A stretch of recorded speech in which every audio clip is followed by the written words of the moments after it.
Shalom സഹോദരങ്ങളെ, ശബ്ബാത്ത് shalom. നമുക്ക് എല്ലാവർക്കും അറിയാം അല്ലേ, വെള്ളിയാഴ്ച സൂര്യാസ്തമയം മുതൽ ശനിയാഴ്ച സൂര്യാസ്തമയം വരെ ശബത്താണ് എന്നും അത് നമ്മെ ദൈവവുമായിട്ട് ബന്ധിപ്പിക്കുന്ന ഒരു പൊക്കിൾ കൊടി പോലെ പ്രാധാന്യമുള്ളതാണെന്നും ദൈവവും നമ്മളും തമ്മിലുള്ള ബന്ധത്തിൻ്റെ അടയാളമാണെന്നൊക്കെ നമുക്കറിയാം അല്ലേ. അപ്പോൾ ഒരിക്കൽ കൂടി ശബത്താചരിക്കുന്ന എൻ്റെ എല്ലാ കൂട്ടു സഹോദരങ്ങൾക്കും ശബ്ബാത്ത് ശലോം.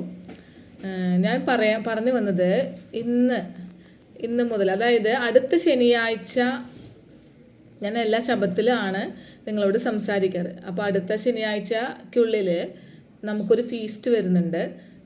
നിങ്ങളിൽ പലർക്കും അറിയാമായിരിക്കും അല്ലേ, ഷവോത്ത്, പെന്തക്കോസ്ത് ദിനം. അപ്പോൾ അതിനെ പറ്റിയാണ് ഞാൻ ഇന്ന് നിങ്ങളോട് സംസാരിക്കുന്നത്.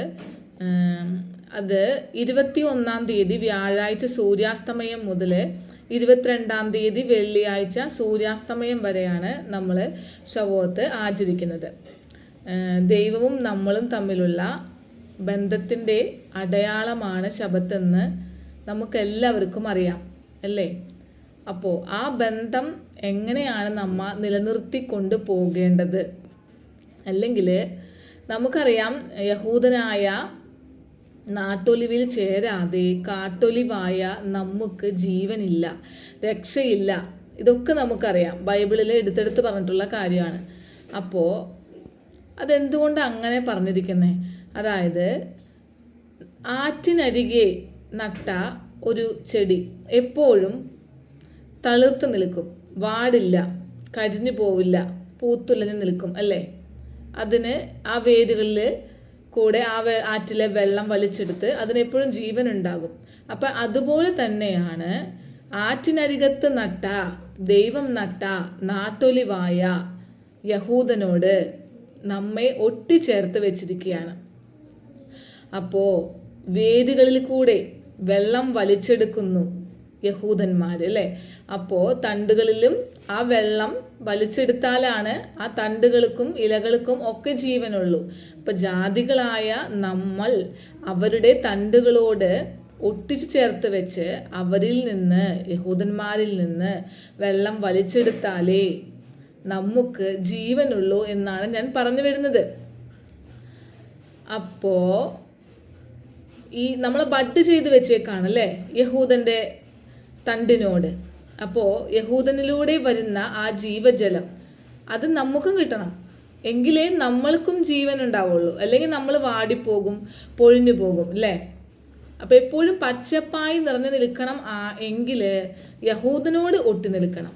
എന്ന് വെച്ചാൽ യഹൂദൻ്റെ ഫീസ്റ്റുകൾ എല്ലാം നമ്മൾ ആചരിച്ച് യഹൂദനോട് ദൈവം പറഞ്ഞിട്ടുള്ള കാര്യങ്ങൾ, നമ്മളും അപ്പൻ്റെ മക്കളാണല്ലേ, അപ്പൻ്റെ മക്കളോട് കൂടി ചേർത്തവരാണ് നമ്മൾ. അപ്പോൾ നമ്മളും അത് അനുസരിക്കണം. ദൈവത്തിൻ്റെ സ്വന്തം മക്കൾ ആചരിക്കുന്ന ഫീസ്റ്റുകൾ നമ്മൾ ആചരിക്കണം എന്നാണ് ഞാൻ പറഞ്ഞു വന്നത്. കാരണം നമ്മൾ സ്വന്തം മക്കളോട് കൂടെ ദൈവം കൂട്ടിയിരിക്കുകയാണ്. അതുകൊണ്ടാണ് ശബത്ത് ആചരിക്കാനായിട്ട് നമുക്കും ഭാഗ്യം ലഭിച്ചത്. സ്വന്തം മക്കളുടെ മേശയാണ് നമുക്ക് എടുത്ത് തന്നത്. സ്വന്തം മക്കളോട് കൂടെയാണ് നമ്മൾക്ക് ശബത്ത് ആചരിക്കാനുള്ള സൗഭാഗ്യം ദൈവം തന്നത്. അപ്പോൾ ശബത്ത് ആചരിക്കുന്ന നമുക്ക് യഹൂദൻ്റെ ഫീസ്റ്റുകളും ആചരിക്കാനുള്ള കടമയുണ്ട്.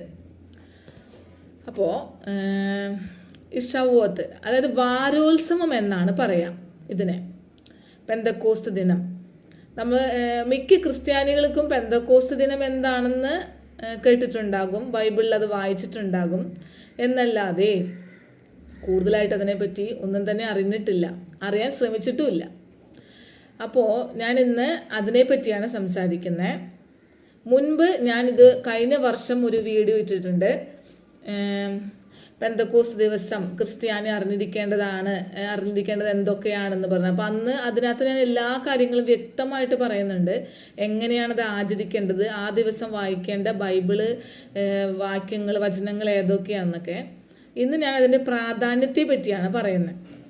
അതായത് 3314 വർഷങ്ങൾക്ക് മുൻപ് നമുക്കറിയാം, ഇസ്രായേൽ മക്കൾക്ക് സീനായ് മലയിൽ വെച്ച് മോശയിലൂടെ തോറ കൊടുത്തു അല്ലേ. ആ തോറയിൽ ഉൾപ്പെടുന്നതാണ് നമ്മുടെ 10 കൽപ്പനകളും. ആ തോറ കൊടുത്ത ദിവസം കൂടിയാണ് ഈ ഷവ്വോത്ത് എന്ന് പറയുന്നത്, സീവാൻ മാസം 6-ാം തീയതി. അപ്പോൾ നമുക്ക് 10 കൽപ്പനകൾ കിട്ടിയത് ഈ തോറയിലൂടെയാണ്. ആ ദിവസമാണ് ഈ സീവാ മാസം 6-ാം തീയതി ശവ്വോത്ത് എന്ന് പറയുന്നത്. അതുപോലെ തന്നെ ഈ ദിവസം തന്നെയാണ് AD-യിൽ പെന്തക്കോസ്ത് നാളിൽ അന്ന് സെഹിയോൻ മാളിക മുറിയിൽ കൂടിയിരുന്ന 120 പേർക്ക് പരിശുദ്ധാത്മാവിന് ദൈവം കൊടുത്തത്. അത് നമുക്ക് പുതിയ നിയമത്തിൽ വായിച്ചു ചെയ്യുന്നുണ്ടെങ്കിൽ നമുക്ക് മനസ്സിലാക്കാൻ സാധിക്കും അല്ലേ. പെസഹ കഴിഞ്ഞിട്ട് 50-ാമത്തെ ദിവസം. അപ്പോൾ ഈ ഫീസ്റ്റും നമ്മുടെ ശബത്ത് പോലെ തന്നെയാണ്, മറ്റുള്ള ഫീസ്റ്റുകൾ പോലെ തന്നെ കുറച്ച് വ്യത്യാസങ്ങൾ മാത്രമേ ഇതിനകത്തുള്ളൂ. അതായത് നമുക്കറിയാലോ, ഫീസ്റ്റുകളിൽ ശബത്തിന് കുക്കിംഗ് നമുക്ക് അലൗഡാണ്, കുക്കിംഗ് ചെയ്യാം. പക്ഷെ കുക്കിംഗ് എന്ന് പറഞ്ഞാൽ അതിന് ഒരുപാട് സമയം കളഞ്ഞ് നിൽക്കരുത്. പ്രാർത്ഥനയ്ക്കും ദൈവത്തോട് കൂടെ ആയിരിക്കാനും പിന്നെ ശബത്തിൻ്റെതായ എല്ലാ നിയമങ്ങളും നമ്മൾ ചെയ്യണം. പൈസ ഇടപാടുകൾ പാടില്ല, യാത്ര പാടില്ല, ജോലി ചെയ്യാൻ പാടില്ല, അങ്ങനെയുള്ള കുറേ കാര്യങ്ങളുണ്ടല്ലോ. നമ്മളുടെ എൻ്റർടൈൻമെൻറ്റ്, TV, മൊബൈൽ, അങ്ങനത്തെ കാര്യങ്ങൾ അതൊക്കെ ഒഴിവാക്കും.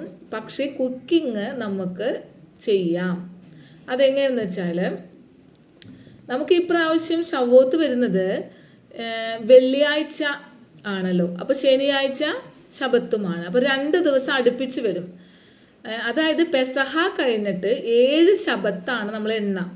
അപ്പോൾ 7 ശബത്ത് എടുക്കുമ്പോൾ അത് കഴിഞ്ഞിട്ട് 50-ാമത്തെ ദിവസമാണ് നമ്മൾ ഈ ശവ്വോത്ത് ആചരിക്കുന്നത്. അപ്പോൾ അതിന് ആദ്യം തന്നെ 24 മണിക്കൂർ നമുക്ക് നീണ്ടു നിൽക്കേണ്ട ഒരു മെഴുകുതിരി കത്തിച്ച് വയ്ക്കണം, നമ്മളുടെ ഫീസ്റ്റിലൊക്കെ ചെയ്യുന്നതാണ്. എന്നിട്ട് നമ്മൾ ഈ വെള്ളിയാഴ്ച ശവ്വോത്തിൻ്റെ അന്ന് കുക്കിംഗ് ചെയ്യുന്നത് ഈ കത്തിച്ച് വെച്ച മെഴുകുതിരിയിൽ നിന്ന് തീ എടുത്തുകൊണ്ടായിരിക്കണം. അപ്പോൾ ഇപ്രാവശ്യം ശനിയാഴ്ച പിറ്റേ ദിവസം ആയതിനാൽ, അതായത് ശവ്വോത്ത് കഴിയണോട് കൂടി തന്നെ നമ്മൾ ശബത്ത്, ശനിയാഴ്ചയിലെ ഒറിജിനലായിട്ടുള്ള ശബത്ത് തുടങ്ങാം.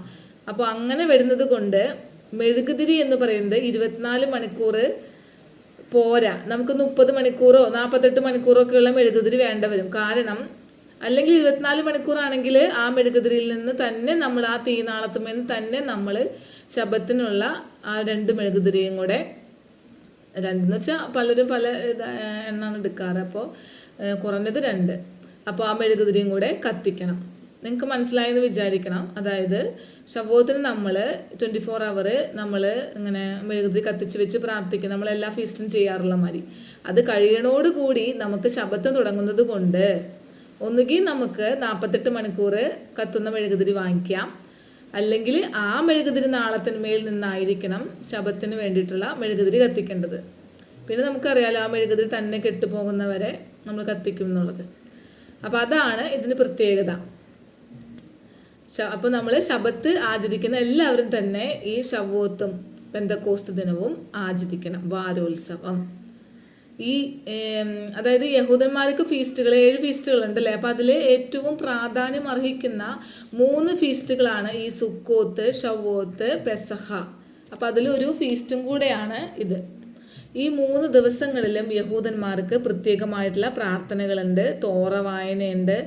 മാത്രമല്ല ഇതിനുള്ള പ്രത്യേകത എന്ന് വെച്ചാൽ ഈ 3 ഫീസ്റ്റുകൾക്കും എല്ലാ യഹൂദ പുരുഷന്മാരും ജെറുസലേമിൽ വരണമെന്നാണ് നിയമം. അത് നമ്മൾക്ക് അപ്പസ്തോല പ്രവർത്തികൾ അല്ലെങ്കിൽ പൗലോസ്ലീഹായുടെ ലേഖനങ്ങളൊക്കെ വായിച്ചിട്ടുണ്ടെങ്കിൽ നമുക്ക് മനസ്സിലാക്കാനായിട്ട് സാധിക്കും. ശിഷ്യന്മാരെല്ലാവരും തിടുക്കത്തിൽ എവിടെയായിരുന്നാലും, സുവിശേഷം പ്രസംഗിച്ച് ഏതൊക്കെ നാടുകളിലായിരുന്നാലും ജെറുസലേമിൽ ആ ദിവസം ഒത്തുചേരുന്നത് നമുക്ക് ബൈബിൾ വായിച്ചാലായിട്ട് അറിയാൻ സാധിക്കും. ഈ ദിവസത്തിൽ പ്രത്യേകമായിട്ടുള്ള വായനകളൊക്കെ ഉണ്ട്. പിന്നെ ഇനി ഞാൻ പറഞ്ഞല്ലേ, ഇപ്പോൾ 2 ദിവസത്തിൻ്റെ ഒരു കോമ്പിനേഷൻ വന്നല്ലേ. സീനായ് മലയിൽ വെച്ച് ദൈവം തോറ കൊടുത്തത്, പിന്നെ ഞാൻ നേരത്തെ പറഞ്ഞോണം തന്നെ പെന്തക്കോസ്ത് ദിവസം മാതാവിനും ശിഷ്യന്മാർക്കും പരിശുദ്ധാത്മാവിനെ കൊടുത്തത്. പിന്നെ ഈ ദിവസം തന്നെയാണ് ദാവീദ് രാജാവ് മരിച്ചത്. അപ്പോൾ അങ്ങനെ 3 പ്രത്യേകതകൾ നിറഞ്ഞിട്ടുള്ള ഒരു ദിവസം കൂടിയാണിത്. നമുക്കറിയാം 40 രാവും 40 പകലും മോശ ദൈവത്തോട് കൂടെ ആയിരുന്നു കൊണ്ടാണ് സീനായ് മലമുകളിൽ വെച്ചിട്ട് ദൈവം ഈ 10 കൽപ്പന അടങ്ങിയ തോറ മോശയ്ക്ക് കൊടുത്തത്. എന്തിനാ തോറ കൊടുത്തത്? അതിൽ നിയമങ്ങളാണല്ലേ. അതായത് ദൈവത്തിന് മനുഷ്യനായിട്ട് ഭൂമിയിൽ യേശുവായിട്ട് വന്ന് പിറക്കണമെങ്കിൽ ദൈവത്തിന് ഒരു ജനതയെ രൂപപ്പെടുത്തിയെടുക്കണം അല്ലേ. എന്തായിരുന്നു ആ അവസ്ഥ, കാര്യങ്ങളൊക്കെ ഞാൻ മുൻപ് പല വീഡിയോകളിലും പറഞ്ഞിട്ടുള്ളതാണ്. അപ്പോൾ ദൈവം എങ്ങനെയാണ് ഈ നിയമങ്ങളിലൂടെ അനുസരിപ്പിച്ച് പാപത്തിനെ അടുത്തേക്ക് പോലും വരാത്ത വിധത്തിൽ സംരക്ഷിച്ച് യഹൂദ ജനതയെ കൊണ്ടു നടന്നത് എന്നാണ് നമുക്ക് ഇവിടെ കാണാൻ സാധിക്കാം. അപ്പോൾ ഈ തോറയിലുണ്ടായിരുന്ന ഈ 10 കൽപ്പനയോടൊപ്പം തന്നെ ഉണ്ടായിരുന്ന ഈ ഫീസ്റ്റുകൾ അതും ദൈവം കൊടുത്തതാണ് എങ്കിൽ അതിന് എത്രയോ പ്രാധാന്യം ഉണ്ടാകും ഇല്ലേ. നിങ്ങൾ ചിന്തിച്ച് നോക്കി. അപ്പോൾ അതായത് ഒരിക്കലും പുതിയ നിയമത്തിലേക്ക് വന്നപ്പോൾ കർത്താവ് പഴയ നിയമത്തിലെ ഫീസ്റ്റുകളൊക്കെ മാറ്റിക്കളഞ്ഞു, അതൊന്നും നിങ്ങൾ ആചരിക്കേണ്ട ആവശ്യമില്ല എന്നുള്ള ഒരു ചിന്ത പോലും നിങ്ങൾക്ക് ഉണ്ടാവരുത്. അങ്ങനെ കാല് മാറുന്ന ഒരു അപ്പനല്ല നമ്മുടേത്. അതായത് മനുഷ്യർ കാല് മാറും അല്ലേ, വാക്ക് മാറും. അങ്ങനെയുള്ള മനുഷ്യരെ തന്നെ നമ്മൾ വളരെ മോശപ്പെട്ട മനുഷ്യരായിട്ട് കണക്കാക്കുമ്പോൾ നമ്മുടെ അപ്പൻ സർവശക്തനായ ദൈവം കാല് മാറുമോ, അങ്ങനെ ഒരു സ്വഭാവം കാണിക്കുമോ? ഒരിക്കലും ഇല്ലല്ലേ. അതുകൊണ്ടാണ് അന്ന് മാളിക മുറിയിൽ ശവോത്ത് ദിവസം ദൈവം മാതാവിനും ശിഷ്യന്മാർക്കും പരിശുദ്ധാത്മാവിനെ കൊടുത്തത് അല്ലേ. നിങ്ങൾക്കറിയാലോ, യേശുവായുടെ ക്രൂശ് മരണത്തിന് ശേഷം ഇതുപോലെ തന്നെയാണ് 40 ദിവസത്തോളം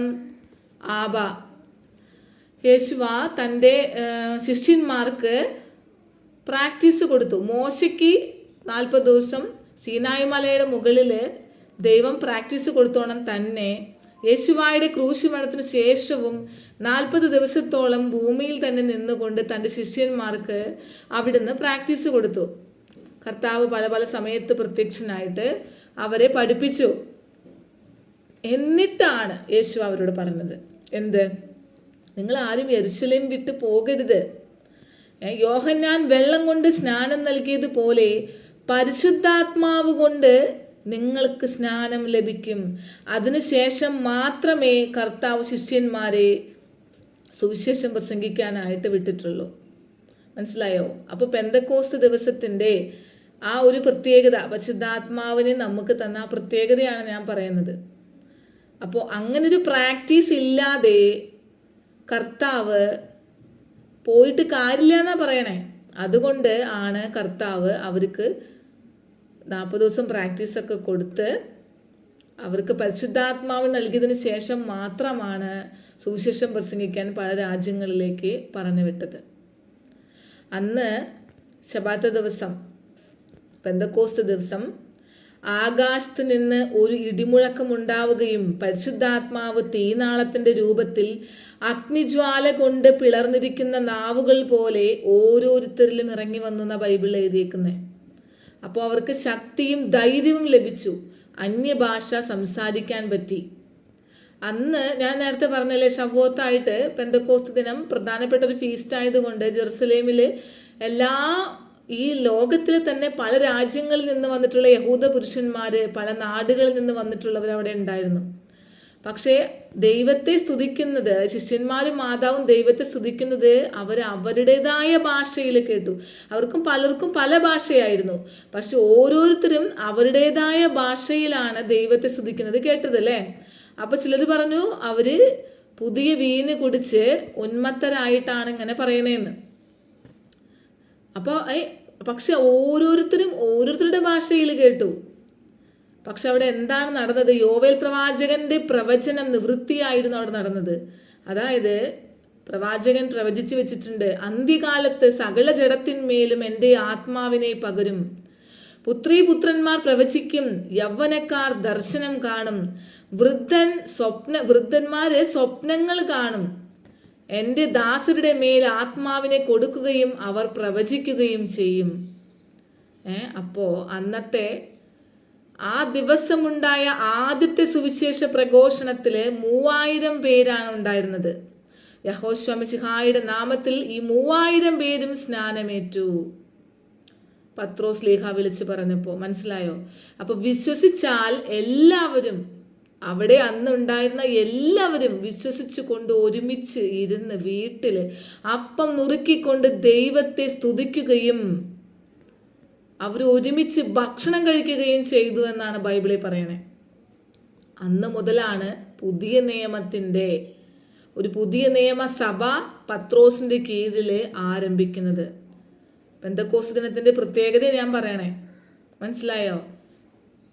അപ്പം നിങ്ങൾ ചിന്തിച്ച് നോക്ക്, ഇങ്ങനെയാണ് പുതിയ നിയമസഭ സ്റ്റാർട്ട് ചെയ്തത്. അത് നിങ്ങൾക്കിപ്പോൾ മനസ്സിലായിട്ടുണ്ടാവുമല്ലോ. ഇതൊക്കെ ബൈബിളുള്ളത്, ഞാൻ ഉണ്ടാക്കി പറഞ്ഞ കഥയൊന്നുമല്ല, നിങ്ങൾ വായിച്ചു നോക്കിക്കോ. ശബോത്ത് ദിവസം ഉണ്ടായ കഥയാണ്. അപ്പം ഇങ്ങനെയാണ് പുതിയ നിയമസഭ സ്റ്റാർട്ട് ചെയ്തത്. അത് നിങ്ങൾ സമ്മതിച്ചല്ലോ. ഓക്കെ.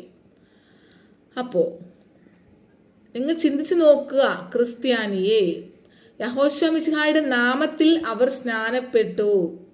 അവർ ഒരുമിച്ച് ശബത്ത് ആചരിച്ച് ഒരുമിച്ച് ഭക്ഷണം കഴിച്ചു. അതായിരുന്നു പുതിയ നിയമസഭ.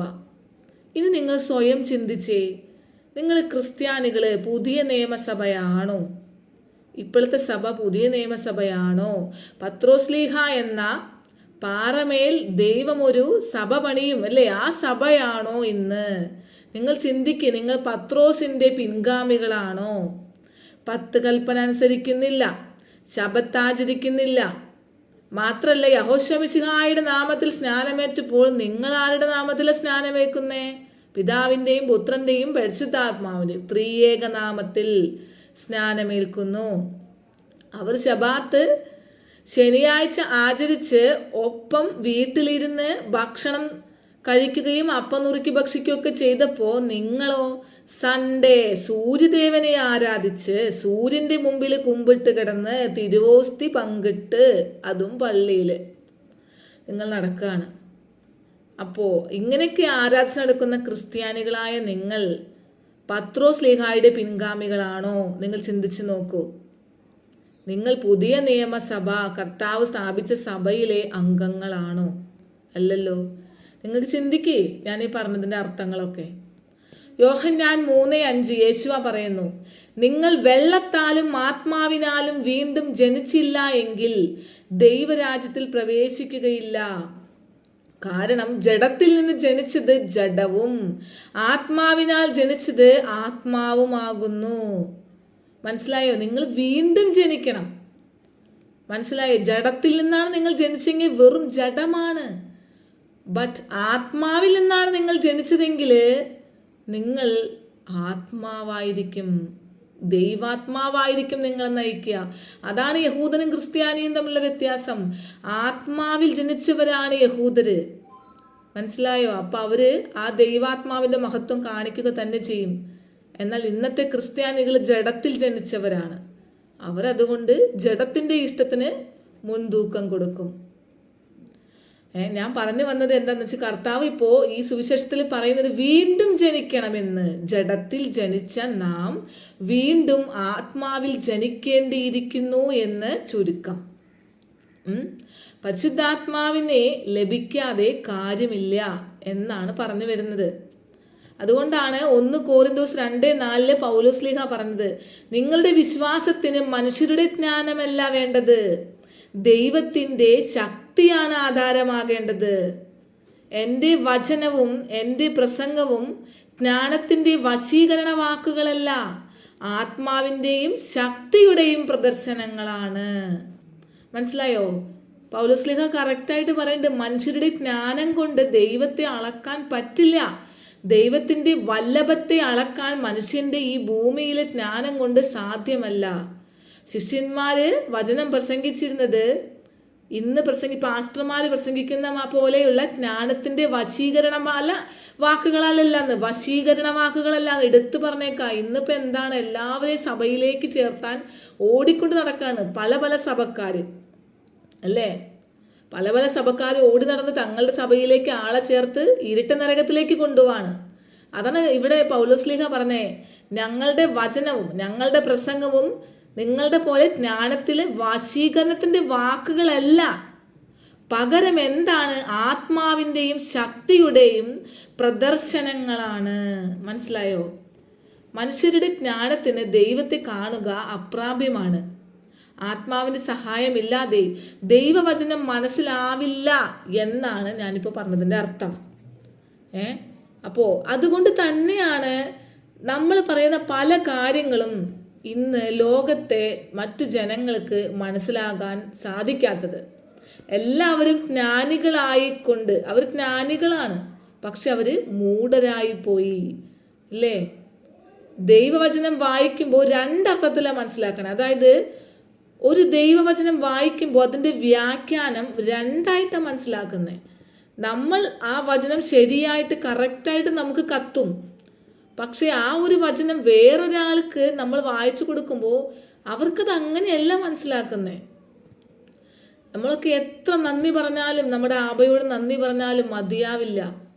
കാരണം ലോകം തള്ളിക്കളഞ്ഞ ലോകം തള്ളിക്കളഞ്ഞ കല്ലുകളാണ് നമ്മളെല്ലാവരും.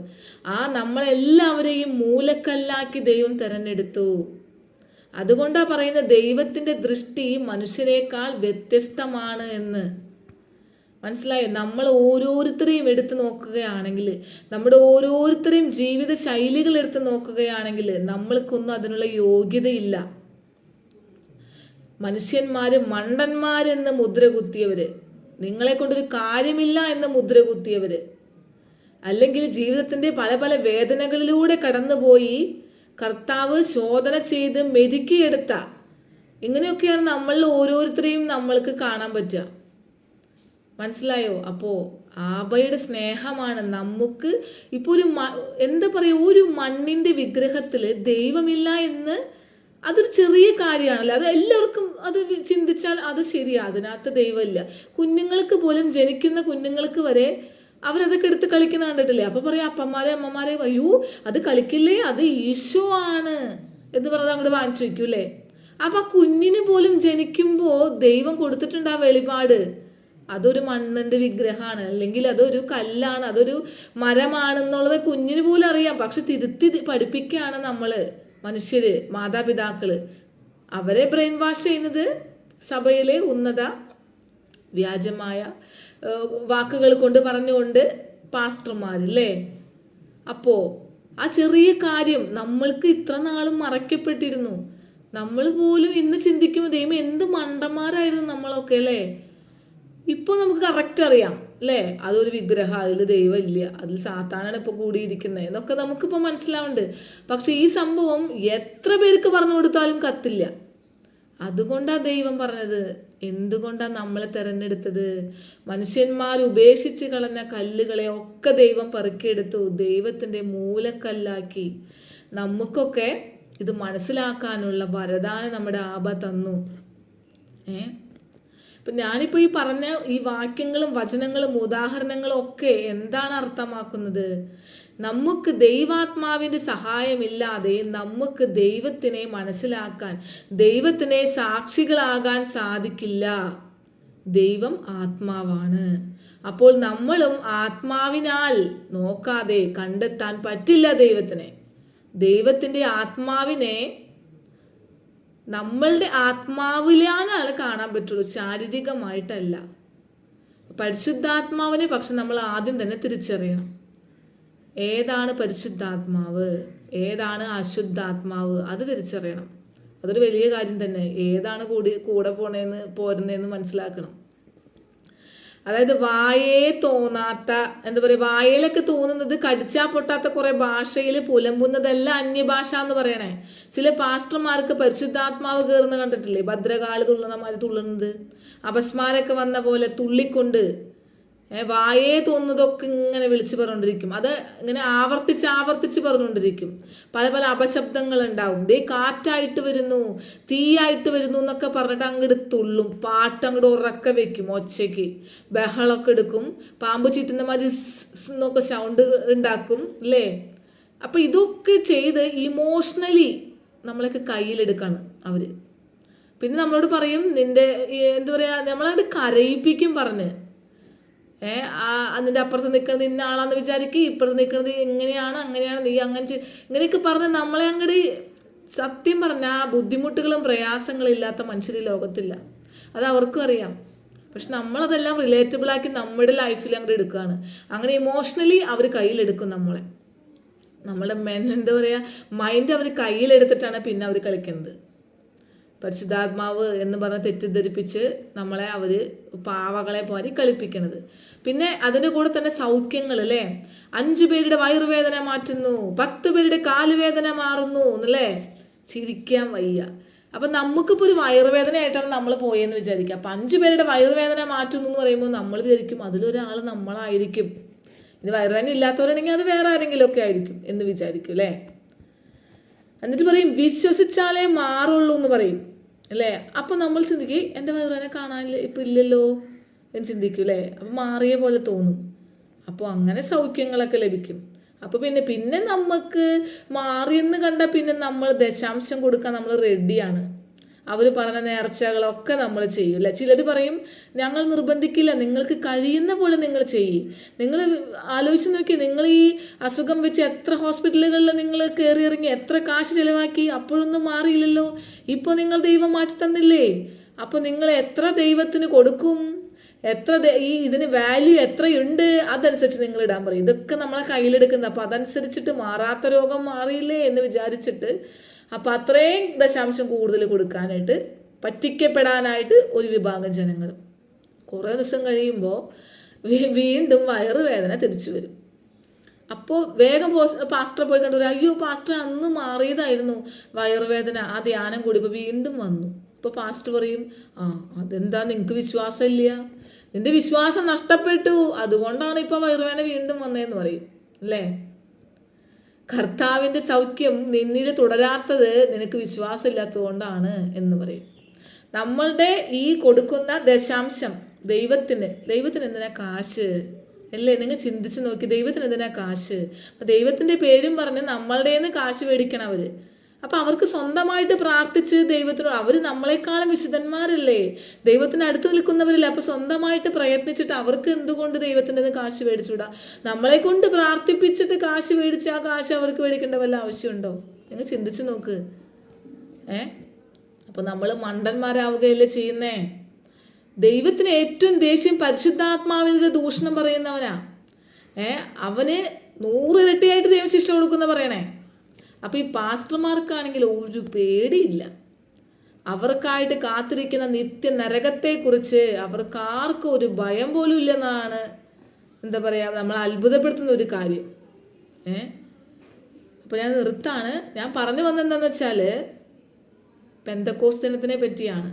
ആ ദിവസത്തിൻ്റെ പ്രത്യേകത നിങ്ങൾ മനസ്സിലാക്കണം. പരിശുദ്ധാത്മാവിൻ്റെ സഹായമില്ലാതെ നമുക്ക് ദൈവത്തെ കണ്ടെത്തുക പറ്റില്ല. എളുപ്പമല്ല എന്നല്ല, സാധിക്കില്ല. അതുകൊണ്ട് ദൈവം പറഞ്ഞേ, നിങ്ങൾ എന്നെ തിരഞ്ഞെടുക്കുകയല്ല മക്കളെ, നിങ്ങൾ കന്യാസ്ത്രീകളായെന്ന് വെച്ചോ, നിങ്ങൾ അച്ഛന്മാരായി എന്ന് വെച്ചോ, നിങ്ങൾ സഭയിൽ പോയി എന്ന് വെച്ചോ, നിങ്ങൾ ദിവസവും പള്ളി പോയി എന്ന് വെച്ചോ, നിങ്ങളെ എന്നെ തിരഞ്ഞെടുക്കില്ല. നിങ്ങൾ ആരെ എന്നെ തിരഞ്ഞെടുക്കാൻ? ഞാൻ നിങ്ങളെ തിരഞ്ഞെടുക്കുകയാണ് ചെയ്യുന്നത്. മനസ്സിലായോ? ആ വാചകത്തിൻ്റെ അർത്ഥത്തിൽ ഒരുപാട് കാര്യങ്ങൾ കിടക്കുന്നുണ്ട്.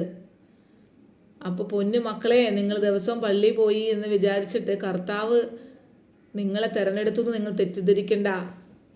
അവിടുന്ന് തിരഞ്ഞെടുത്തവർക്ക് വെളിവുണ്ടാവും, പരിശുദ്ധാത്മാവിൻ്റെ വെളിവുണ്ടാവും, ദൈവാത്മാവിൻ്റെ വെളിച്ചമുണ്ടാകും, വരദാനമുണ്ടാകും, തെറ്റാണെന്നും ശരിയാണെന്നും മനസ്സിലാക്കാനുള്ള വിവേകമുണ്ടാകും. അപ്പോൾ എല്ലാവർക്കും ആ ഫീസ്റ്റ് ആഘോഷിക്കാനുള്ള എല്ലാ മംഗളങ്ങളും ഞാൻ നേരുന്നു. അപ്പോൾ ശവോത്തിനായിട്ട് എല്ലാവരും ആത്മാവിനായിട്ട് ദാഹിച്ചുകൊണ്ട് ഈ ആഴ്ച ഒരുങ്ങണം. ഒരു ക്രിസ്ത്യാനിക്കും ഇന്ന് പെന്തക്കോസ്ത് ദിനത്തിൻ്റെ ഒരു പ്രാധാന്യവും അറിയില്ല. പക്ഷേ നമ്മൾ അങ്ങനെ ആയിരിക്കരുത്. നമ്മൾ ആബയുടെ മക്കളാണ്. നമ്മൾക്ക് നന്നായി ഒരുങ്ങി തന്നെ നമ്മൾ ശവോത്ത് ആചരിക്കണം. ദൈവമക്കൾ എല്ലാവരും പ്രാർത്ഥിച്ച് പരിശുദ്ധാത്മാവിനെ ലഭിക്കാൻ വേണ്ടിയിട്ട് ആർത്തിയോടുകൂടി ദാഹത്തോടു കൂടെ ആയിരിക്കണം. അപ്പോൾ ശബത്ത് ആചരിക്കുന്ന എൻ്റെ എല്ലാ കൂടി സഹോദരങ്ങൾക്കും ഒരിക്കൽ കൂടി ശബാത്ത് ശലോം. ഞാൻ നിർത്താണ്. എന്നെ കേട്ട എല്ലാവർക്കും തോതാറബ്ബ. ഇന്ന് ഞാൻ പഠിപ്പിക്കുന്നത്, ഞാൻ പറഞ്ഞില്ലേ, പരിശുദ്ധാത്മാവിനെ നമ്മൾ ദാഹിക്കണം. അപ്പം ദാഹം, അതിന് ഹീബ്രുവിൽ എന്താ പറയുന്നതെന്ന് വെച്ചാൽ സമാ, TZAMA, സമാ എന്നാണ് പറയുന്നത്. അപ്പോൾ എല്ലാവർക്കും തോതാറബ്ബ, തോതാ.